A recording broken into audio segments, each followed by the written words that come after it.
everybody. Welcome to Unrestricted Content Podcast. I'm Susan Leighton, your host, and with me tonight from California, the lovely smoky Northern California, is Abby Fagan. Hey everybody. Yay. Hey, Abby. Well, I'm glad that you're here and you're not evacuated or anything. No, That that was situation, scary. it's yeah, thing. Hey, we have a lot to talk to the people about tonight. I mean, there's so much news. So basically, what we're going to do is we're going to highlight a few things for you with our What the Fuck Hollywood, because there's a lot of that this week. Okay, first of all, we're going to talk about the most popular movie category. We'll get into that a bit. We're going to tell you why Winnie the Pooh is banned in China. Yeah, Pooh, no go in China. We're going to talk about the Charmed reboot and how there's magic behind it, and about the show that you should be watching on AMC, Lodge 49. And then Yes. we got a little cool thing about a contest we're doing where you can win a Joe Bob Briggs Last Drive-In shirt, and we're going to give you a bit more about that. So why don't we just dive right into this news now? Do do do. Okay, I'm ready. Which one is it? We're going to talk about the let's talk about the Oscars We're first. going to talk about the most popular movie. Yes. So, the most popular movies a new So while we're waiting for this, I have to show everybody. Look, swag, Ash versus Evil Dead. So proud, had to wear it. Mickey Mouse.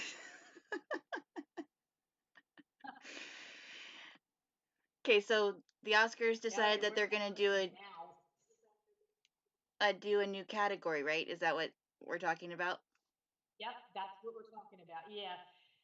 Basically, the people behind the Oscars, and this is really weird because every producer that's done this show has tried to get it under 24 hours. That that damn show goes on until like dawn, it seems. It starts at like 9 o'clock at night, and then you're looking at the clock. You're like, "Wow, it's 2 o'clock in the morning. What? We're going through the technical awards again? Come on!" So they got tired of this, and they got tired of of people going, "Oh, we're not going to tune into this. We'd rather watch something else." So now what they're doing in an effort to speed up this ceremony, they've declared that it's only going to be 3 hours. Wow, just 3 hours? Wow, that With the makes some of Oscar the Oscars ceremony? dances full, like like an epic saga. So it's going to be 3 hours now, and they're doing this all because of the ratings. Because no matter what host you have, be it Kimmel, Jackman, anybody that's super talented and entertaining, they still can't get the ratings. So they think if they cut it down, they're going to get the ratings. And what they're going to do is a lot of the below the line awards see. And they're thinking of doing these during the presentation, but in another room. And they're going to get pushback from some of the unions and some of the technical people because they've tried that in past years and it just got to be too much backlash. So they're doing that now. But the biggest news is the most popular movie category. To me, I hope they come up with a better title because it sounds like high school. Like, oh, the most popular, captain of the football team, whatever. So they're going to do this. And it's because there's so many movies out there, like your Marvel movies and your like even it, your bigger movies that are getting box office, but there's no category for them. So in the little pocket of the horror community, they're all pulling for, hey, if we, get this category, maybe we can get a horror movie to win. And the people that are Marvel, they're like, yeah, now maybe Ant-Man and the Wasp will win something. So this is what they're hoping for by adding this category. And I'm kind of on the fence about it. I think it's a good thing, but I don't know. What do you feel about it? I think it's a good thing. I mean, there's so many different types of movies, and more people are going to see these other types of movies over a drama or a, I don't even know what the categories are anymore. I stopped watching the Oscars about 3 years ago. So, Yeah. because it was crazy at that time, they were fighting over things that I didn't think were necessarily fightable or whatever. So, I don't know. Yeah, I think that it would be great to see like the like what, who was it was tweeting about it today? The one that looks like Robert Downey Jr. Roblo. I always get them confused. Oh, okay. He was tweeting about Same it today here. that it was the death of the Oscars because they've added this category. He did it poetically or something. I don't know. You know, yeah, and I can see where he's going with that. I mean, but then again, I'm kind of excited by it because it gives the chance to movies that you might not necessarily, might not necessarily have a forum for.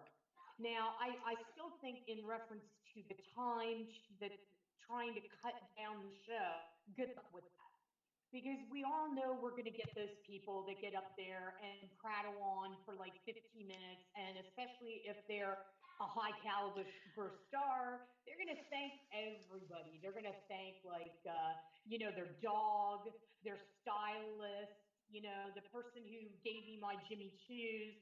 So we're all just going to be sitting there going, well, they said 3 hours. Look at this. It's 3:45, 3 minutes and 45, 3 hours and 45 minutes.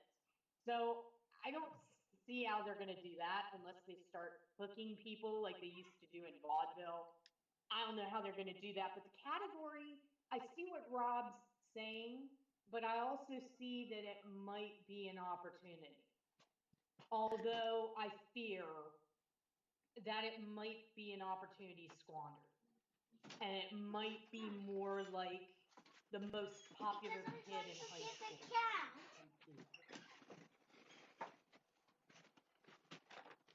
Yeah, That was I, thought. I I think it's a new generation that doesn't want to see these things be what they're going to be. We got to change with the times. We do.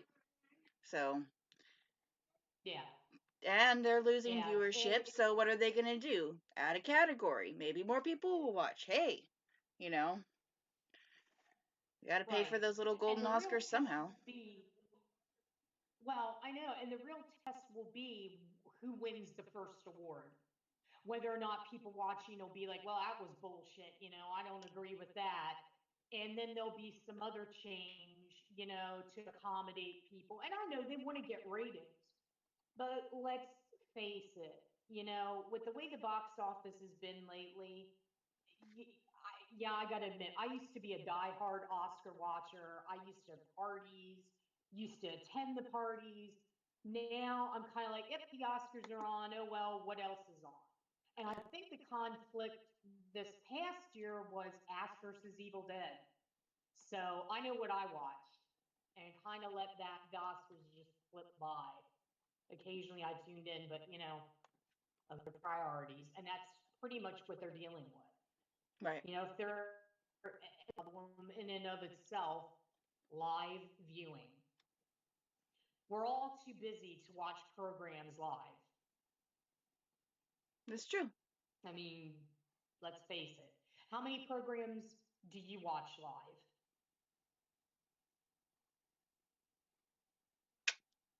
Not very many, if any at all. Yeah, I, see?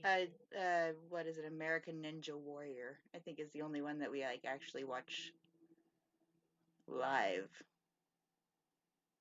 Yeah. Yeah, I mean, there's very few that I watch live. Like, I do watch the upcoming Lodge 49. I watch that live. Me too. But I did watch normally, that I'll too. always. Oh, you did? I did. You watch Lodge 49? Yeah, the first episode. Yeah. All right. Okay. Well, we'll talk about that then. But yeah, and it's funny that you mentioned American Ninja Warriors because I didn't include this in here, but Seth Rogen is bringing back, I want to say, is it American Gladiator? Something No. like that. He's bringing this back. And they asked him about it, and he's like, because we can. I'm Yeah. like, yeah, I liked okay, Seth, American thanks. Gladiator. Yeah, yeah. So now we're gonna have that to look forward to. Can't wait. Sure, there's probably somebody out there watching, going, "Oh, but damn, I've been wanting that since 1997." Well, here you go. Because I think if I maybe I have a DeLorean or something, but I think I'm in the '90s again. The 90s, yes, I don't they. know. I had a surge Yeah. yesterday, and I was like, Oh, nostalgia overload. what prompted this? They had it at Burger King, and I'm like, oh, surge! I haven't seen a surge since 1997, and I'm like, what else came out in 1997? And my mom's like, your nephew, and I was Oh. like, that's hella funny.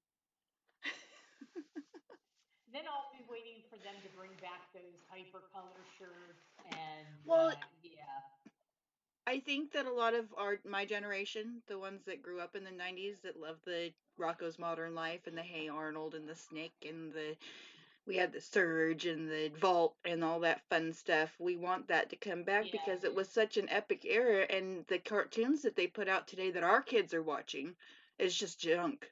It's just freaking junk. yeah, yeah. Unfortunately, like during the '90s, because well, how old were you in the '90s? In 90s, Preteen, in 97, teenager? I was in 6th grade Oh my God! as a baby. Oh wow, wow! You're the '90s. Oh my This is, God, yeah. this is funny I because graduated. I graduated 8th '97. grade in 2000. So yeah, yeah, Oh my God, because in '97 I was 31. So I wasn't watching many cartoons that I'm aware of. Wow. That was a big yeah. reality check. Oops. Yeah. So I mean, but I do remember the '90s. The memory isn't leaving me. I may have done a lot of raves during the '90s, but yeah, it was a pretty good. I mean, it was pretty good. It was a pretty good era for music, movies, definitely, Yeah, a definitely. lot of things, and the 90s were great. Yeah, they were. 1993, Jurassic Park came out. 1994, Forrest Gump. 1995. I mean, the list goes on and on. You got all these great movies, and then now we get the Meg, who's nominated for an Oscar this year. Can I just tell you the Meg? I'm sick of it. I've been hearing about the Meg since like April. Okay. I'm like, it's like Christmas in July. By the time Christmas rolls around, I'm sick of it. I've been hearing about this freaking Meg forever. And one of my friends was like, well, you know what that is? It's just a big fish that wears a pink hat. And I had to think about it. I'm like, oh, Family Guy. Hey, I was like, perfect. Seth MacFarlane should do something with that if he hasn't already. But I can't get excited about it. I'm like, this is going to be an unrealistic story, which, is fine. I love my share of unrealistic stories. Just going to be Jason Statham is just going to beat the crap out of a megalodon. Boom, Yeah, boom. yeah, exactly. You There'll be stupid some shark. ninja Who's your moves daddy on the now? megalodon. Yeah, yeah. Or I, like Kevin Pollak does an amazing impersonation of him, and it's just hysterical. With I forget what it was. It was on Kevin Pollak's podcast YouTube show, and he's like, he met Jason Statham, and Jason Statham was like, "You know who I am? I'm the guy that's gonna kick your ass," or whatever, because I just butchered his accent. But the way Pollak did it, it was hysterical. oh, that's And I do funny. like Statham in some things, but this Meg, I think for me, I'd go see it for Rainn Wilson because he looks like he's the fun guy in the movie. I Are haven't you seen a checking it trailer for out it. by any chance? The Yeah, Meg? a buddy of mine is seeing it tonight, Is so it I coming out I don't know. tonight? Probably Well, yeah, I I don't do think they shark got movies. like an early thing. Yeah, I don't know the Meg. I'll just skip it. But kind of going into that with the concept for a movie that could be big here, but won't be in China, is your ex-boyfriend, Ewan McGregor, Christopher Robin. I'm excited. Apparently yeah, apparently President Xi Jinping very sensitive about the way he looks, and he's compared to Winnie the Pooh, and that's why they're banning this movie in China. And That's John Oliver just sad. he did a show on it. And I was laughing so hard. I'm like, this cannot be for real. But sadly, alas, it is. So now this movie is banned in China because apparently there's similarities between the president of China and Winnie the Pooh. And if you put them side by side, there is, except Pooh's cuter. So if you are, if you put Winnie on social media there, it's viewed as you're being part of the political resistance and that you're a detractor of communism. So now Winnie the Pooh over there is just like, I don't know, he's some kind of anarchist. Way to go, And it's Winnie. a shame. Yeah, I know.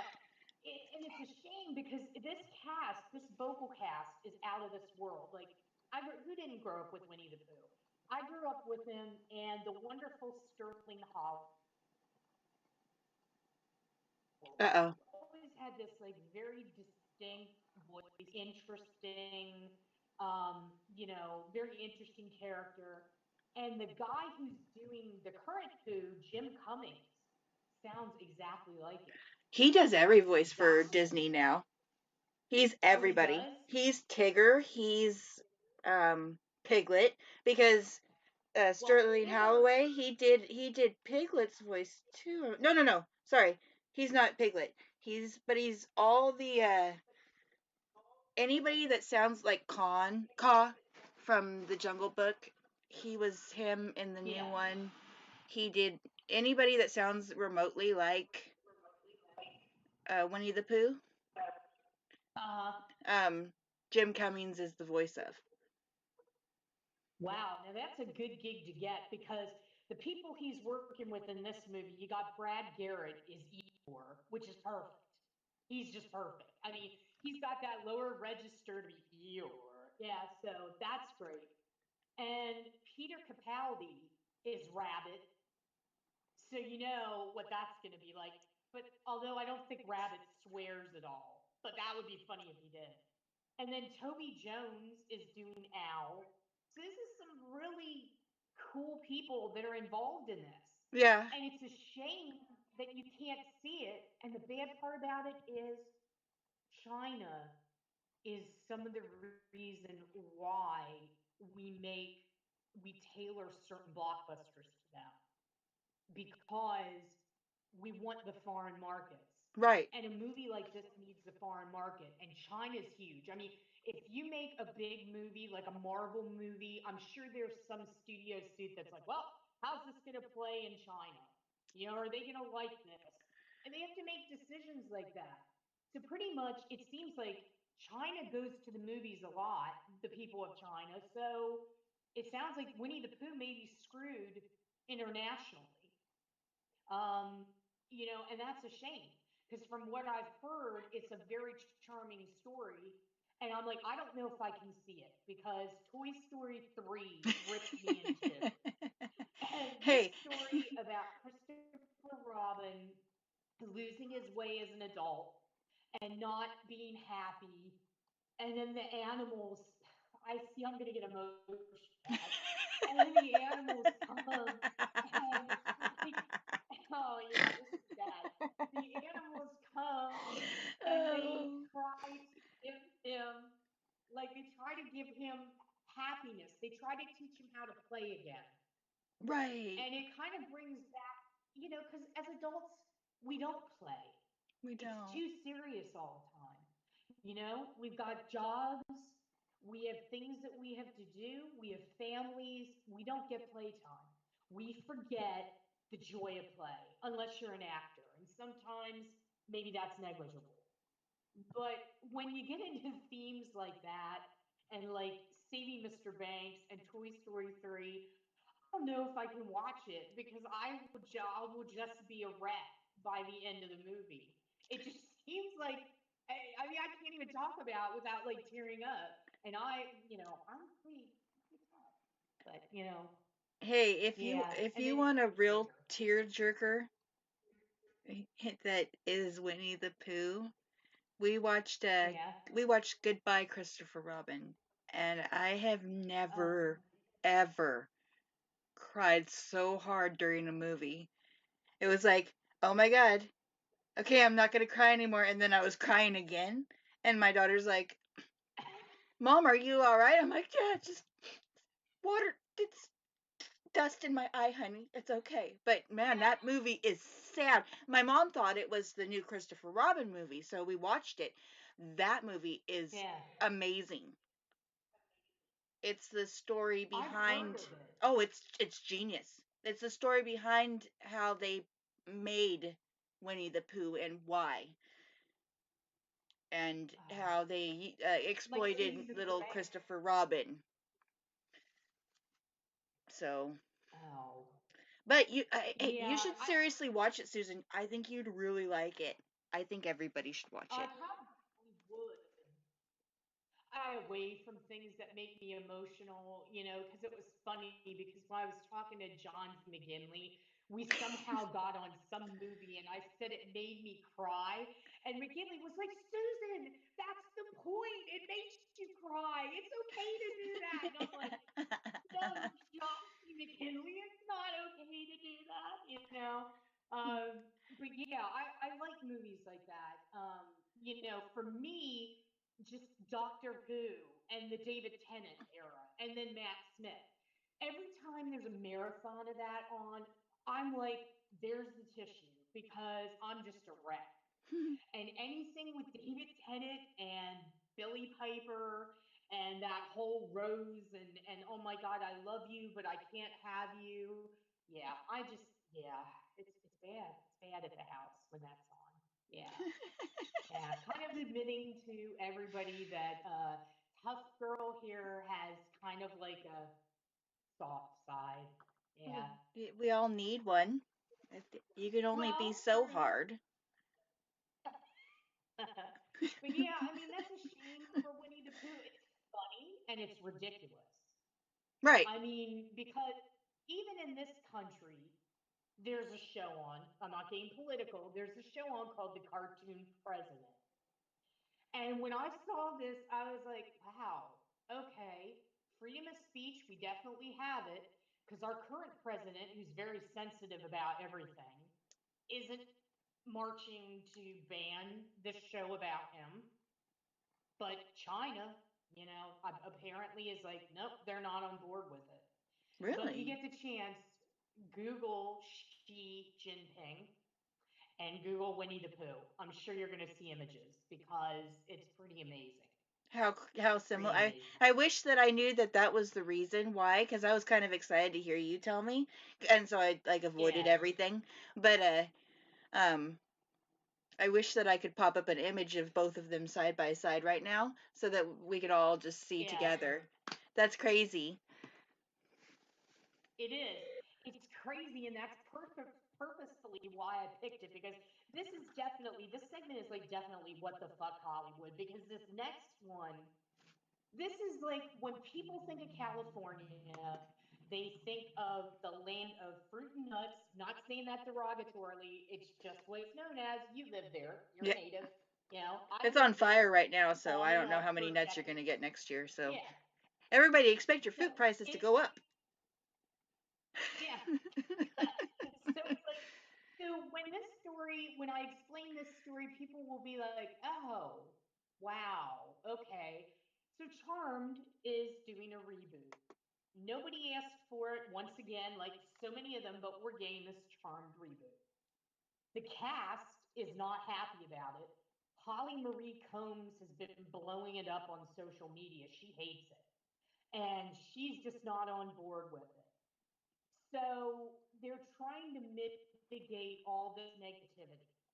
And somehow or other at TCA, it came out that Marcos, and I don't want to butcher the name, but I think it's pronounced Marcos Louvanos, is one of the writers and producers and is a bona fide witch, practices witchcraft. Nothing wrong with that. I've known plenty of Wiccans. I know a lot of them. You know, Yeah. there, I've never known anyone into the black arts, thank God. Right. But I've known some people that they're pagans. Okay, so that's what they're into. That's cool and everything. Right. But then it gets even better. The producers bragging and saying, "Oh, our writers are sending us spells and they're watching exorcisms and witchcraft movies." And I'm thinking to myself, "Wow, okay, are they writing scripts? Maybe we need to do that. We have this television show, it's a thing. You have actors, they have to say stuff, you know? Yeah. Instead, we're the bad, exactly what you're doing. We're conjuring up things and we're sending spells to the producers. I'm like, is this going to help them get Yeah, is this going to help them get ratings? How is this going to work? And somebody, when I put this out on social media, said to me, Susan, do you think they can do a spell where this show just won't happen? And I'm like, I wish. I mean, I wish that could happen.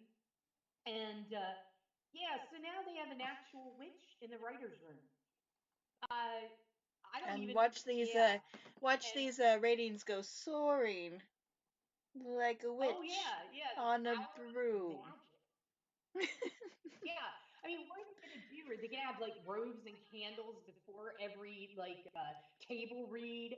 And what's this going to be like? Okay, we're going to pray to the goddess of wind, Maybe that, yeah, okay, so, right, exactly. Yeah, we're getting that. Light as a feather, stiff as a board. I can't even imagine what that's even like. I mean, yeah, we've all done that. Sure, I mean, sure we have. I look at it, Sure we have. We lose friends because, it's like, yeah, and I'm just thinking, if I were a writer in this room, I would probably be going mental. I'd be like, okay, this is great, this bell book and candle shit. I love The Exorcist, all right? Okay, thanks for having me watch Ash versus Evil Dead all over again. But can we write? Can we get an actual script? Let's start doing this. So I don't know. I mean, and then apparently they're thinking they might ask the original cast back. They may do this. I don't know if it'll happen or not. I don't know what context it would be. But all I know is that this little bit of news, why, what went through this producer's mind when they let us into that? I mean, because it's crazy. It's entertaining crazy. It's not, anything that we need to be concerned about. But why? Why did we need to know all this? I Oh, because ratings. Yeah, so We got a real witch on ratings. what what the CW didn't have back then, we have now. We have a witch, yeah. We have a Because, witch? Aaron Spelling, I'm sure when he created that show, was he going around to local covens and going, hey, Oh, I doubt it, charms because that legit. movie's just ridiculous. Or that show's just funny stuff. Oh, Charm. Yeah. I used to actually watch it, back in the day. That was part of the whole Charm, Dawson's Creek. Yeah, I watched Dawson's Creek. Nobody, no, don't at me on Twitter. Okay, yeah, I Your was late secret's 20s, safe with early me. 30s. Yeah, yeah, don't at me. I was watching all that stuff back in the day. And yeah. And partly the reason why I was doing it is because back then I had this crazy notion I wanted to try acting, which no, glad I didn't. And it was all about like I had a headshot moment where I had to dress like I belonged, like one of the teachers on Dawson's Creek or something. And I'm like, when is this ever going to happen? Yeah. So, wow. I don't know. I'm not going to watch the Charm reboot. I wish them a lot of luck. You know, good luck with all that. Maybe they'll conjure a few spells up, to get the ratings. But I will laugh if it is a ratings hit. Well, And that's because then they the have next thing witchcraft you in there. know, yeah, yeah. And then the next thing you know, some show will come out and they'll have yoga or something for the cast to do, and they'll all have to get in touch with their inner feelings and their inner light. And if anybody's into that, because I do practice yoga, namaste. But Namaste. if anybody's into that stuff, I'm not, I don't mean to offend. Just saying, you know, yes, maybe that's the wave of the future. But yeah, so Charmed reboot, we got that coming. Charmed But reboot. right, for every weird reboot, we've got some, and I want to talk about Lodge 49. I'm really excited about this show, as everybody on social media knows, but I've been wanting this show since November of last year when I found out about it and I did the research, and I'm like, Paul Giamatti, Jim Gavin, Wyatt Russell, Brent Jennings. I'm like, I'm on board. I mean, automatically back then I was on board. Right. We'll get into another reason why, but anyway. So this show premiered Monday at 10 p.m. AMC, and right now you can get the AMC premiere for $4.99 a month, and you can stream all 10 episodes. So that's what I'm doing. I'm currently doing that because I really do want to write a non-spoiler review Hey. about it. And then when the episodes air that I want to talk about, then I can really write about them. But I have to tell you, you saw this. You said Hmm. you saw this. Hmm. Wyatt Russell. Okay, I'm just gonna talk about him for a second. I saw him in Joe Lansdale's Cold in July with Sam Shepard and Don Johnson. If anybody gets to see this movie, I highly recommend it.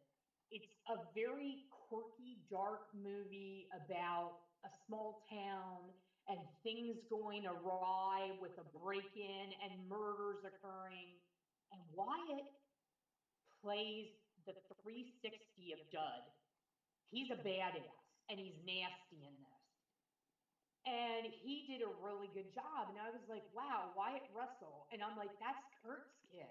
Because I was pretty sure I remembered Kurt had a son named Wyatt, and I didn't know that he was acting. And when I saw him, when you look at him, Oh, it's he like looking does. at Kurt. It is. It's like I remember Kurt when Kurt was. Oh, wow, this is dating me now. But I remember when Kurt was an 18-year-old guy, and he was young, and he was doing the computer wears tennis shoes. I went to see that in the theater, and then Wyatt comes along, looks just like his dad, but he's different. Hmm. He's really different, and I gotta say, Dud, I love that character. And people are like, oh, well, he's just, like the big Lebowski. Okay, he does have a dude vibe, but he's his own thing. He's kind of like that golden retriever puppy that's kind of very easygoing and just wants to please everybody and wants to just play around. And that's why I like Dud. He's childlike. He's got this Hmm. sense of wonder, that he's not so jaded, that he something that can help it. So people were complaining, well, the first episode, it was slow. Okay, right, it was slow, but there's a reason. Just like with Twin Peaks, it took a while to get into that. It's You have to lay the groundwork. This is a brand new show. Just like Twin Peaks, we had to figure out where everybody was 25 years later, like you would in real life. I mean, that would take a while. We had to figure out what made Dud tick. What's Dud's life like? And then life like Brent Jennings. This man is so talented. He was in the Serpent and the Rainbow, Yes. Witness, Red Heat, Moneyball. He's a veteran of stage and screen. I mean, he's just amazing. And what he brings to the role of Ernie is just like this guy could be your next door neighbor. He's a salesman. Things are slow. He's not getting his commission. These damn crows are keeping him awake. So I love the fact that he was shooting them. I thought that was great. And you had to get to know what made Ernie tick. Why is he involved in the lodge? And then we meet Sonia Cassidy from Humans, a very fine British actress. Humans, Woman in White. She plays Liz, Dud's twin. So you have to get on with what's going on with Liz, because she's had a bad run. I mean, her dad left her in debt. That's crazy. 80 grand in debt. And then she's dealing with that on top of the fact that her father killed himself. And that's hard to deal with. And then she's stuck trying to make ends meet, what doesn't, I guess, get taxed or whatever garnished. She's working at this boob joint called Shamrocks and probably getting hit on by these stupid drunk businessmen and everything. And so her life is pretty crappy. And I mean, we could know her too. She could be like your best friend. We all know people like this. Then, of Hmm. course, you've got Linda Emmond, who was in Julia and Julia. I love that movie, by the way. Madam Secretary and The Blacklist. And she plays Connie. And she's Ernie's love, his high school love. But now she's married. And she's married to Eric Allen Kramer, who, by the way, I don't know, I doubt that he's watching because he's a busy guy, but thank you so much for retweeting our podcast, Eric. We really appreciate it. And go Michigan. He was Little John in the great and funny Mel Brooks movie, Men in Tights. Oh my He God, I was knew he in, looked so familiar and I yeah, just could not yeah. place him. Oh my God, You ever that's see True hella Romance? funny. Yeah. Yeah, he was Boris in True Romance. Yeah, Oh. yep.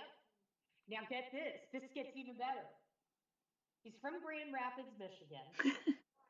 He was in Sam's Mantis. 1994, Sam Raimi. Yeah, Sam. Sam Raimi did a show called Mantis. Blink and you missed it. But I saw it actually, and he was in that, and it gets better. He was also in The Adventures of Lois and Clark. And we all know who was in The Adventures of Lois and Clark, playing Billy Church, Bruce Campbell. So it's like 6 degrees of separation with everybody.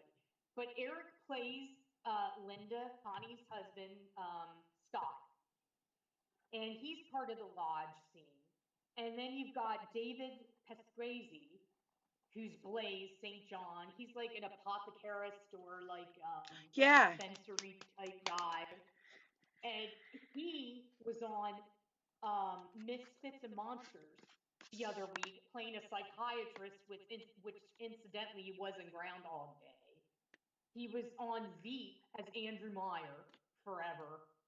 And he's so talented. And David has also liked some of our tweets too. So I want to thank him. Um, this is just like getting started here with all this talent. Then you have David Uri, who anybody that's a fan of Rob Zombie, David's one of the crew with Rob Zombie. He was in 31, and I want to say that he played. I don't know if it was Sickhead. I'm sorry, David. I don't have access to IMB right now. But he was in 31. He's been in a lot of Rob Zombie movies. He's going to be in Three from Hell, and he's going to be at Horror Hound in Indianapolis. He's in the show as Champ, and he's also like some of our tweets. So I want to thank him too.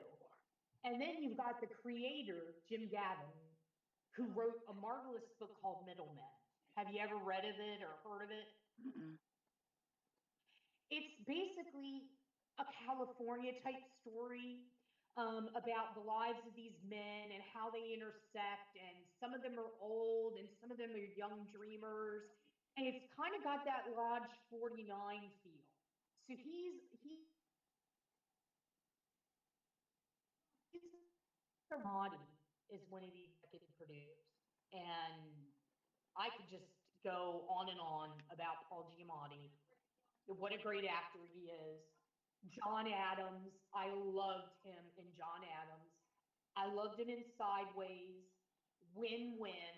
If people haven't seen Win Win, where he plays a wrestling coach and a down on his luck lawyer, Mm-hmm. I highly recommend it. It's a quiet little indie. He's just fabulous. And even in The Hangover 2, I mean, Bangkok's got him now. That's one of my favorite lines ever. I use that in real life. But he's behind this. So just all that talent. And then the first episode where we're getting to know all of these people and what makes them tick. And then we start hearing about, the town and what happened to the aircraft carrier factory, how it shut relate to that, because the area where I grew up in Pennsylvania, we had Caterpillar. Caterpillar shut down, and everybody thought the world was ending. Then Harley Davidson showed up. Now Harley Davidson started shutting plants down, and my hometown was like, "Oh my God, what are we gonna do?" So Mm-hmm. I can really relate to that little slice of life. So you have that going on, and then all throughout it, you hear about this mystical captain, and you don't see Captain, but you hear him. He's like in the air. So this first episode sets all of this up.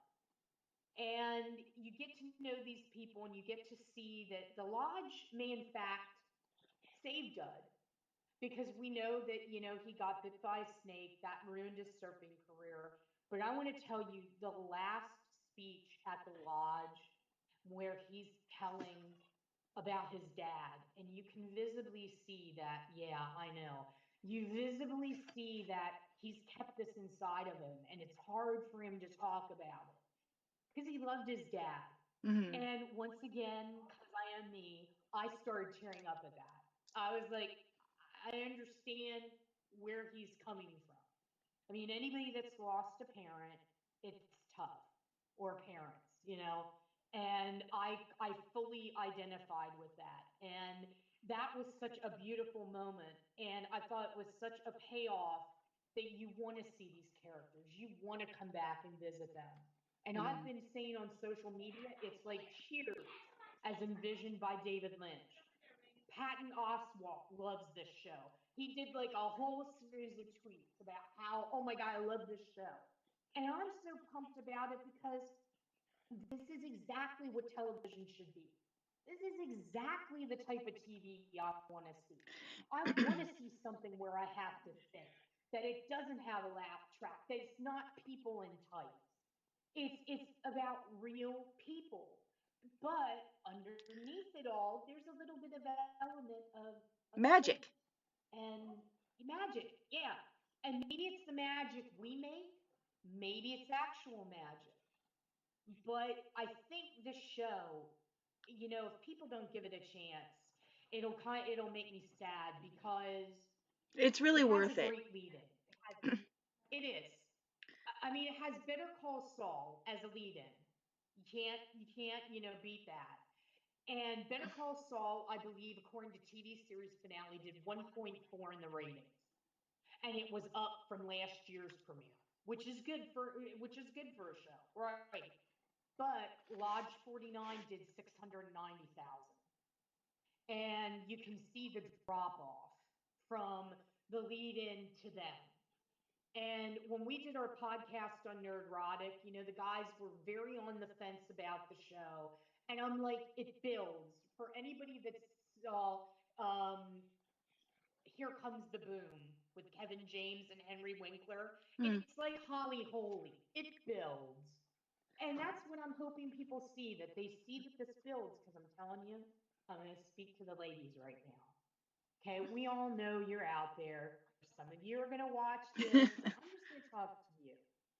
there's a certain coterie, I guess you might say, of women out there that are crazy about a certain Bruce Campbell. chainsaw wielding guy named Bruce Campbell.